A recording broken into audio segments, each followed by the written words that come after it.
તો આગળ સમાચારમાં વાત કરીએ તો ભરૂચથી સમાચાર સામે આવી રહ્યા છે। ભરૂચથી સમાચાર પ્રાપ્ત થયા છે તો દહેજમાં ટેન્કરમાં બ્લાસ્ટનો મામલો સામે આવ્યો છે। તો ભરૂચના દહેજમાં બ્લાસ્ટ થયો હતો, જેમાં બ્લાસ્ટ થતાં 2 લોકોના મોત થયા હતા। કંપની સામે હજી સુધી કોઈ કાર્યવાહી કરવામાં આવી નથી।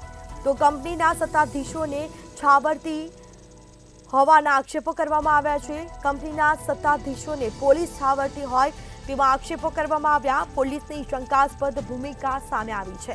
2 લોકોના મોત હોવા છતાં પણ કહી શકાય કે કંપની સામે હજી સુધી કોઈ પગલાં ભરવામાં આવ્યા નથી અને કોઈ કાર્યવાહી કરવામાં આવી નથી। ભરૂચના દહેજમાં ટેન્કરમાં બ્લાસ્ટનો મામલો, જેમાં બ્લાસ્ટ થતાં 2 લોકો મોતને ભેટ્યા છે, પરંતુ ફરિયાદ કરવામાં આવી, પરંતુ હાલ હજી સુધી કોઈ પગલાં ભરવામાં આવ્યા નથી।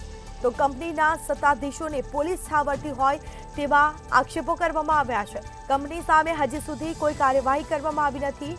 કેમ કાર્યવાહી કરવામાં આવી નથી તે એક મોટો સવાલ। અને બીજી તરફ કહી શકાય કે 2 લોકોના મોત થયા છે, પરંતુ પોલીસ દ્વારા હજી પણ કોઈ કાર્યવાહી થઈ નથી। પોલીસની શંકાસ્પદ ભૂમિકા સામે આવી છે। તો પોલીસની કામગીરી પર અનેક સવાલ ઉઠવા પામ્યા છે। 2 લોકોના મોત થયા હોવા છતાં પણ કહી શકાય કે કોઈ કામગીરી કે કોઈ કાર્યવાહી કરવામાં આવી નથી। એટલે કે કહી શકાય પોલીસની કામગીરી પર અનેક સવાલ ઉઠવા પામ્યા। ક્યાંક ને ક્યાંક લાગી રહ્યું છે કે પોલીસની પણ આમાં સંડોવણી હોય। કંપનીના સત્તાધીશોને પોલીસ છાવરતી હોવાના આક્ષેપો કરવામાં આવ્યા।